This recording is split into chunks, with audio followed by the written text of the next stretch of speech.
Woohoo! We're doing We're it. on. We are on. Hey, How are buddy. ya? How are I'm ya? fantastic. Sitting in Mm. my new bedroom, mattress on the floor. You know how it is. Grounded Feeling in New good. Zealand. Nice. Nice. I'll give you a Ideal little home view manifested. out. That's what's going on. Bit cloudy out where we are. Stunning. Down in Margs. Oh my gosh, can't wait for a visit. Mm. Um, so, what we're up to today, because I'll be Mm. recording this as well, so for anybody that can't stay the whole time, it's going to be on my website. I'll give Tully a recording as well. We're jamming on conscious creation. So, I firstly want to give you the floor to just tell anybody who's watching who the heck are you and why they should trust you talking about conscious creation. Yeah. Good question. Why should they trust me? I'll start with the first part of that question. So, yeah, my name's Tully. And I guess, who am I? I guess professionally, we'll go with that. Like I started my career as a physiotherapist. Long story short, got really obsessed with the holistic way of being, mind, body, spirit connection, but more so with lifestyle creation. I enjoyed my job as a physio, but I didn't enjoy trading my time for money. So without calling it conscious creation, from like my sort of early 20s, I was like, how can I do it better? How can I create a lifestyle that that fits with me better? Again, I wasn't calling it alignment back then, but what I was doing was how can I consciously create a lifestyle that aligns with me more? And so that curiosity has just led to exploring a lot of different modalities, a lot of different ways of doing it, both the self practices and the internal stuff, and then also the different ways in terms of creating an income, the different ways of doing all that sort of side of things as well. Um, and I guess the proof's in the pudding. Like I live in my dream home with my dream woman down in the southwest of Australia, and I can like work from anywhere, and my life doesn't lack much. And it's not to say that shit doesn't happen. Shit definitely still happens, there's always the struggles. But in terms of where I was to where I am, a lot of what I've learned and implemented works. And then as a coach, I sort of journeyed out of physiotherapy to coaching and holding workshops. It doesn't just work for me either. I've seen it work for the people that I share this stuff with. So that's it in a little nutshell. So yeah. So good. I love that you said that your life doesn't lack much, because I think the biggest result of creatively and consciously designing your life is that you're living in a space of abundance rather Mm, than always looking and seeking for what's missing and what's next, which I find we're so conditioned to look at life through the lens of, right? It's like, oh, okay, cool, I'm in this mm, house, but what about the one that's a block closer to the beach? What about the job that has the mm. higher paying gig? Or what Yeah. about the guy with one more ab than my current boyfriend? Like, I want you 7 know, abs. so just because I love playing in the magic, can you recall either for yourself or for a client, without naming names, something that has been quite miraculous that has come from using and implementing the practices of conscious creation that you've guided them through? Mm, good question. Finding this house was one, and in fact, that was pretty, like, if you want to talk magic and really go there, and this was a combined Yeah, effort with me and always. Kat, who is the queen of this stuff as well. Yeah, we in the beginning of this year, we kind of like decided we're going to start to try, I guess, open ourselves up and prep ourselves to bring a little baby into the world. And we kind of recognized that we weren't living where we wanted to be living. The house we were in, we'd just recently been married, and we were like, this isn't our spot. And so we were like, okay, let's bring in the next place that we want to live. Let's find this place that we can call home. And it was about a month before we found this place, we actually had a meditation together, and we kind of like spoke to our baby that it wasn't there in any way, shape, or form yet. And we said, like, bring us the home that you want to grow up in. And we kind of just imagined and visualized a lot of where we're living now in terms of the green, the bush, where we are. And so we sort of had this idea, and then surrendered to, like, okay, however that's going to come in, that's going to come in. And then again, long story short, I know we'll try to keep these things concise, but basically we thought we'd found a space that was close to what we wanted and we were driving to it. And then at that time, somebody else took it and we got a message from whoever, the landlord, saying it's not available anymore. Had a bit of a breakdown. Cat may have had a cry, and then in a flurry, just put up a random post in a private rentals group that got seen by the friend of the lady who owns this house. She screenshotted it, sent it to her. So this house was never advertised anywhere, not even in private rentals, and they were actually going to potentially Airbnb it. And so because of, just that, we held the intention, we got clear on what we wanted, we kind of surrendered to the process, and then it had a really weird way of finding us, and that's where we are now. So that's one of many, but a pertinent one. Yeah. I love it. That's so similar about what happened for me in this place. I can't wait to tell the full story because it's just so ridiculous how effortless it was. Yeah. I had zero plans after 2 nights in an Airbnb, moving to a new country, and just totally, I just knew. I was like, it's going to work out. Yeah. And basically one of my really good friends was moving into this home, and on the day of move-in, she texted me and was like, I'm not going. So here's the chick's details. I was still in Australia at the time. It was on a Tuesday and I landed here on a Thursday, and then Friday here I was. So yes. I've inherited all of the hard work that she did. Yes. I love it. It's like you just get in the slipstream. Yes. Yeah. So what I'm hearing though is that word surrender, right? And so I have a few people in my circle right now, clients, website clients, coaching clients, friends, people in this space of wanting a job, wanting new ways of making money, wanting a relationship, wanting these things that they seem very, very clear about, but there's an obvious block. So can you speak to where people go wrong and cock block themselves in actually manifesting the stuff that they know they want? Yeah, and there's a few ways it can pop up, and I'll speak to how I would cock block myself normally, especially when it comes to income, is I try to control how. So I'm in the position where I've got a few different streams of income, and I'm sure a lot of your audience can relate to that, like maybe side hustle here and job here or whatever it may be.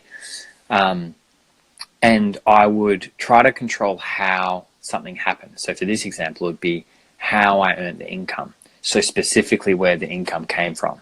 So I want to generate this much from coaching and this much from my online business and then this much from this and this much from workshops.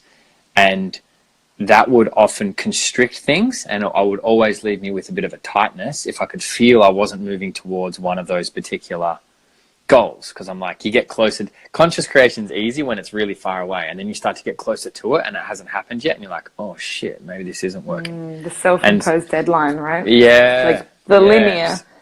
Exactly. So controlling how and when as well. So when I surrender to just say circulating a certain amount of money through my life by a certain time, and obviously what that would do for me and all of that, and get into the feeling of it, that's when it flows. Because I don't control how, because I might manifest 6 one-on-one clients that all pay 3 months up front, and then that's, I'm there. Whereas I was trying to do it all through this online program or workshop or whatever. So putting less pressure on how it happens and more focusing on the feeling of what it's going to be like once it's there. And then also the timeline, the deadline. Very rarely do I actually put hard dates in place unless it is required for it to feel real. And so my general rule of thumb is, if it makes it feel better, do it. If it makes it feel worse, don't. Because for most goals... Great rule. Yeah. Can you say that one more time? If it makes it feel better, do it. If it makes it feel worse, don't. So such an exhale.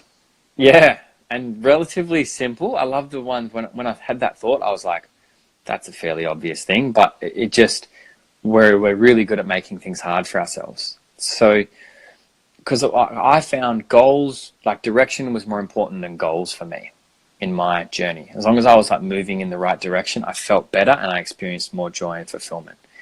whether I hit a specific goal, it was often irrelevant. Like if I hit that saving 10K in January as opposed to December, is my life that different? Not really. No. Like, does it matter that much? Not really.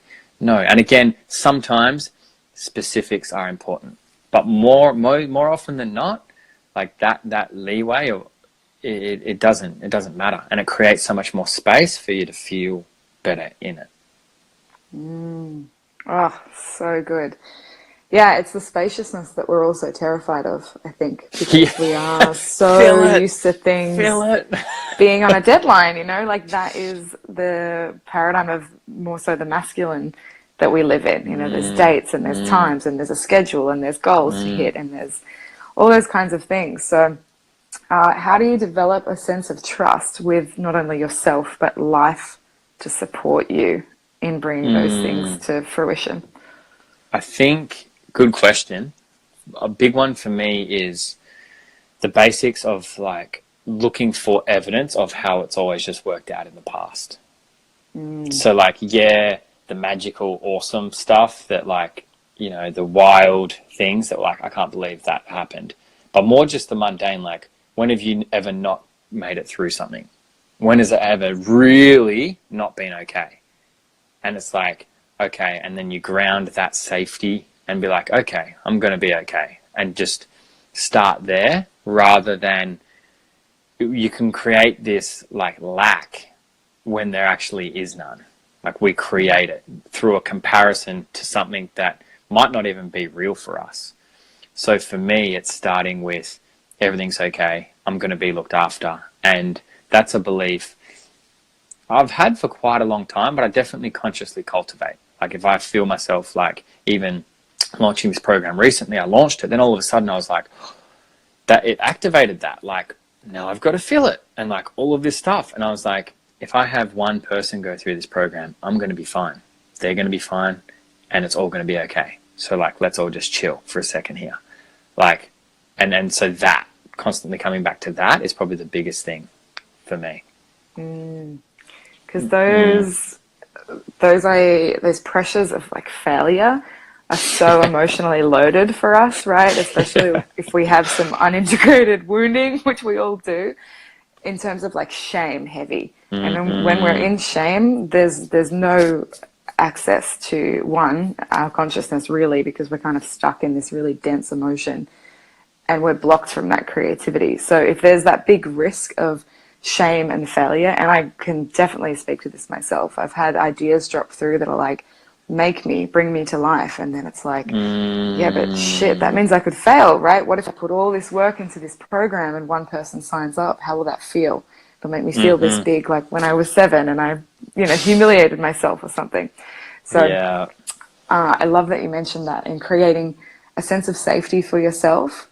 And that, I think, is such a daily moment-to-moment practice too, of creating trust. And it's in those really little things. So I love that you mentioned it's not just the big magical things that happen that are like, whoa, what a synchronicity or a coincidence, that we can tend to sometimes dismiss a little bit too as just magic, rather than take ownership that we actively participated in it. But those tiny little things where you're like, just last night I was on a walk with my friend down the big hill here, this volcano in Mount Maunganui. And we were just chatting, like totally in our own vortex, like vibrating off each other. These 2 women in front of us turned around and they stopped and they said, sorry girls, like just to let you know, your conversation has really made our day. And just that moment of seemingly insignificant 30-second interaction on the big scale of life, like that's what made me trust. I'm meant to be here. We're meant to be here. We're meant to be here doing this, speaking this, feeling this. And then that gives me trust to keep that ball of momentum rolling, right? Yeah, 100%. And any ways you can do to shift that state at a deep level, not from this head, like, I'm abundant, but actually to feel it at a deeper level. And that's where, like you say, that looking at unhealed wounds, looking at inner child work, integrating shadows and Because if there's parts of ourselves that we're trying to get away from, it's like we're going to be creating from a disembodied place. And whether or not we're conscious of it, there'll be fear there, because there's parts of ourselves that we fear, that we haven't owned and made peace with, or there's parts of our past, or whatever it may be. And just like that's there, whether or not and so if you haven't, like, I find the more I looked at that stuff, the more I could create from a sense of peace. And it was less effort to like create it on the daily when you do that work to have those deeper shifts, and you're like, oh, okay, now I'm safe in my body to create.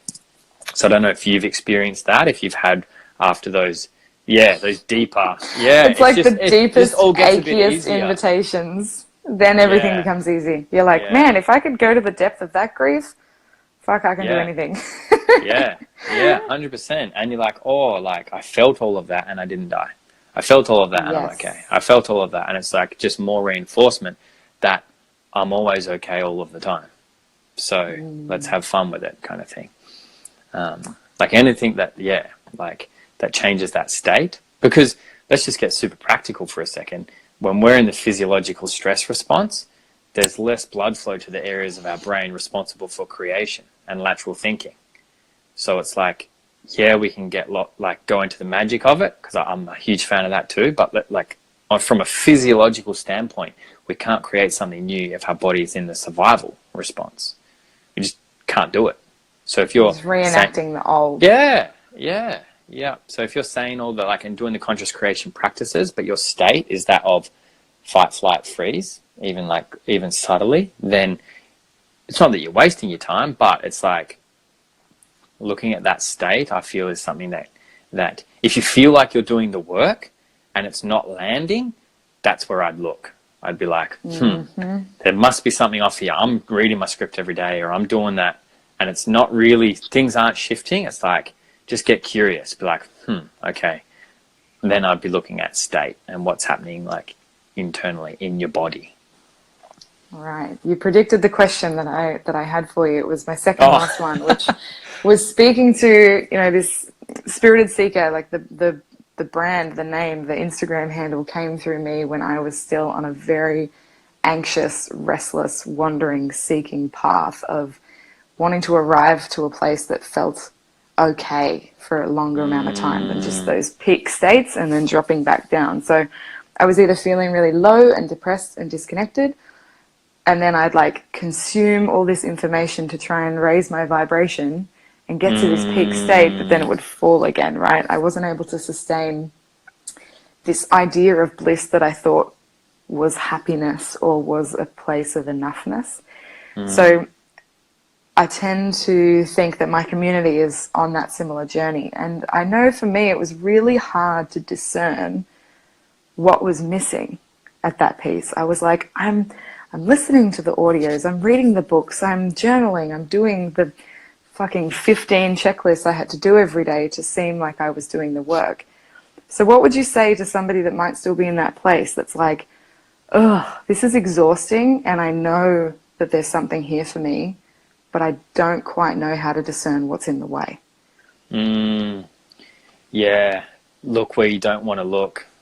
Like the shadow work, the inner child work, that stuff is, to me, it's because if you haven't done that stuff, you're trying to create outside yourself. If you haven't done the work to come back to your center and feel your anchor, feel your grief, create safety for your inner child, that deeper stuff, so you're feeling centered, or and I'm sure everybody listening has had moments where you feel connected to that center.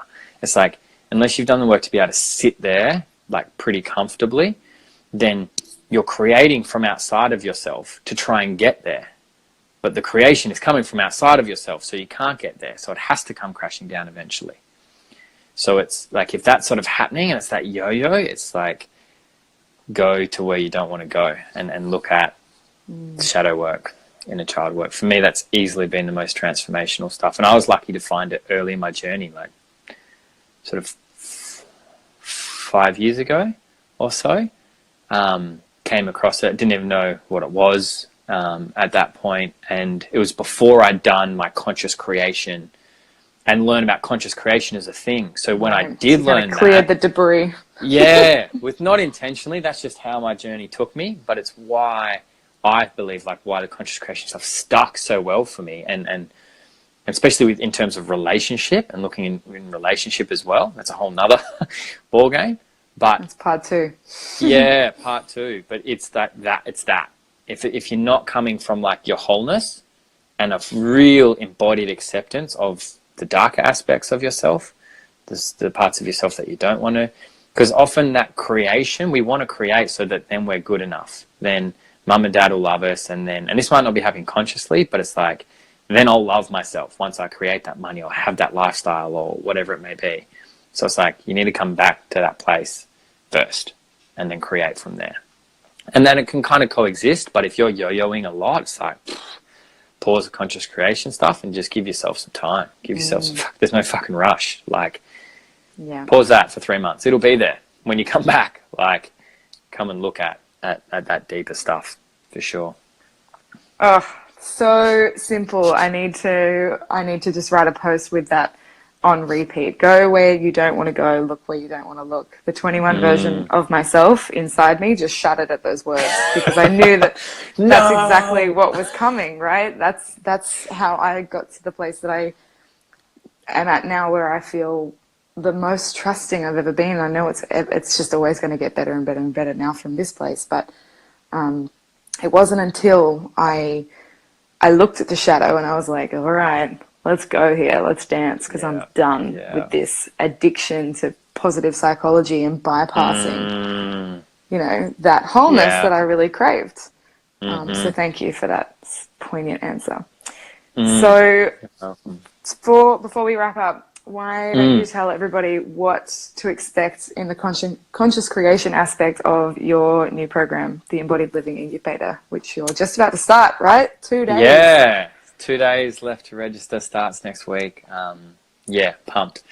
So from a conscious creation standpoint, I guess the whole course feeds into it, really. Like, because we go into a lot of the stuff I spoke about just before in terms of integrating the shadow, looking at emotional addictions and looking at the deeper reasons for why we do what we do. And then on the back end, we look at actual practices for conscious creation and that sort of thing, tied into it within and without of relationship as well as a big focus. Because I find a lot of people I've worked with can get into the vortex and get clear when they're on their own, but then when they come to their partner or when they get a new partner, it's like shit just like uproots and it's like a whole different ball game. So doing it in a way where you can co-create as well as create within yourself is a really big focus of it, and doing it in a way that actually lasts and lands. Like, I find a big reason people don't create what they're trying to create is because it's not for them. They're setting bullshit goals that don't actually mean anything to them. So if you're doing that, you're not going to create it because you don't really want it. So it's like looking at all that stuff too, sort of merging sort of the science of all of this and the spirituality of it all into one. That's kind of, what it's all about.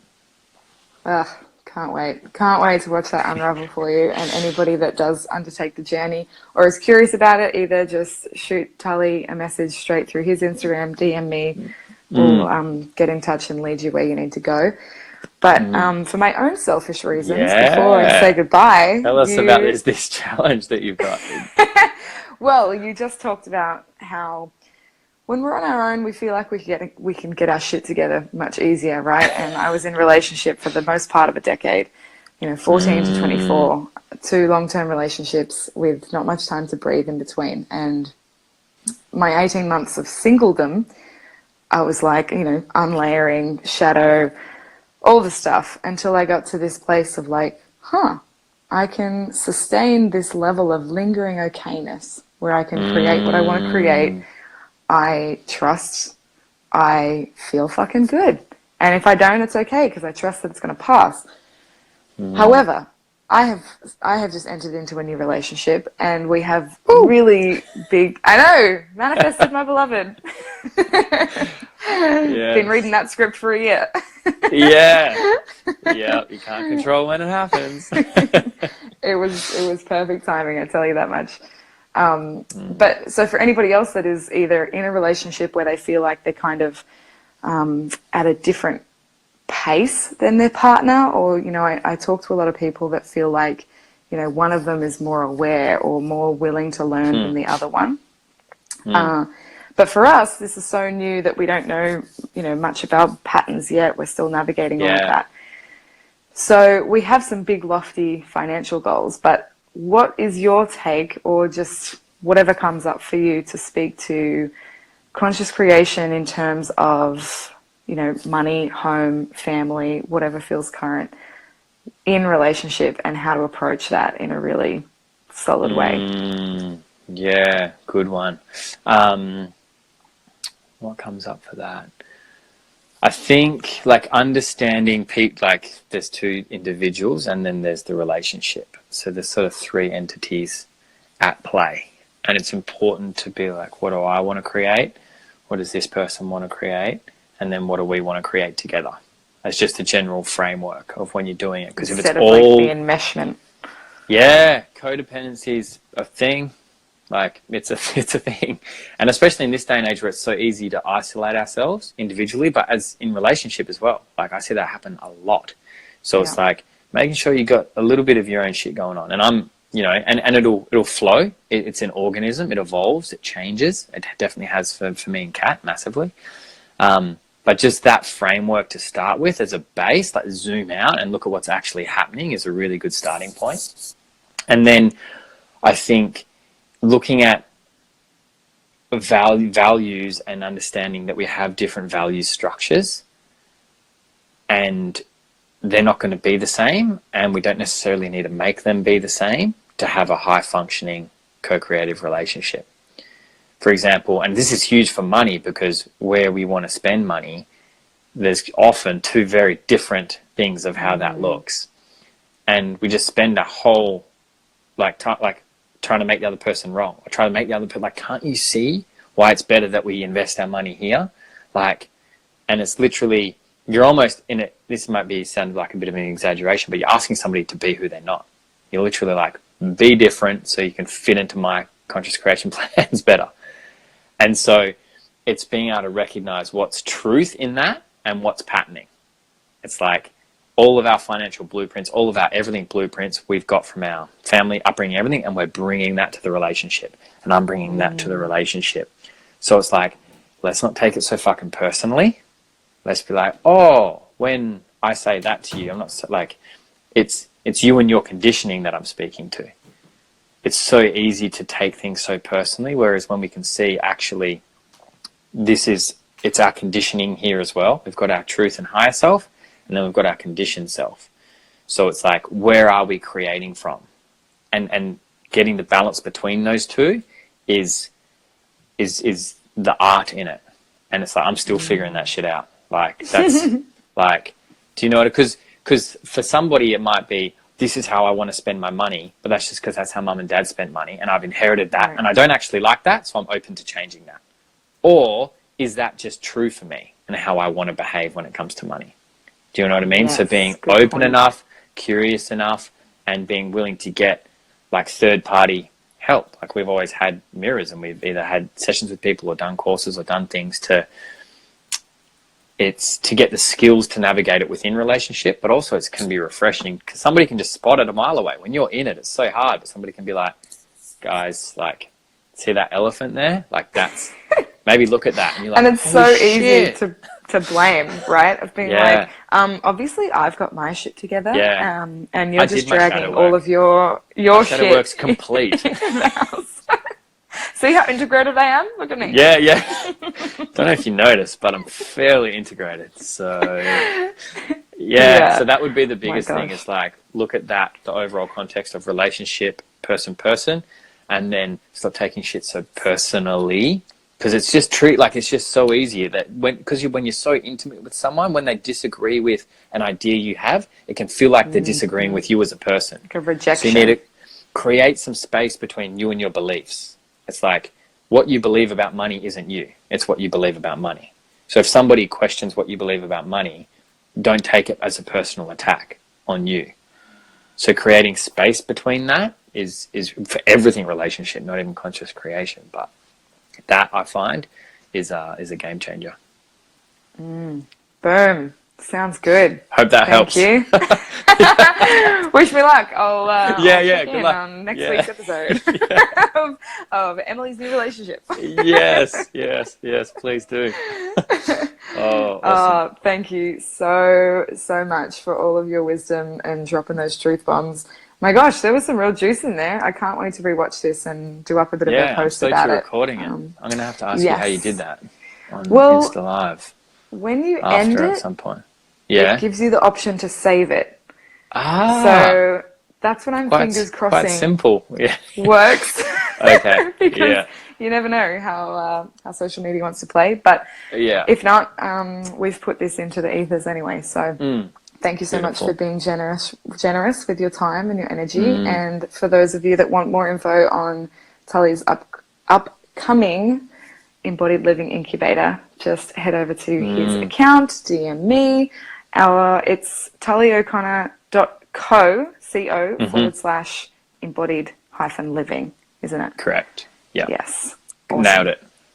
Cool. Yeah, and you can go admire Emily's handiwork. She put that page together for me, so it looks looks good, and it's going to be good. And it's a small group course too. I've had this conversation with 2 people today, and they thought it was going to be a course with like 30 or 40 people. It's like, this is a small group course. So just so you know, for those people out there, sometimes the thought of a big group can be a bit intimidating. It's like, this is a small group, 12, 14.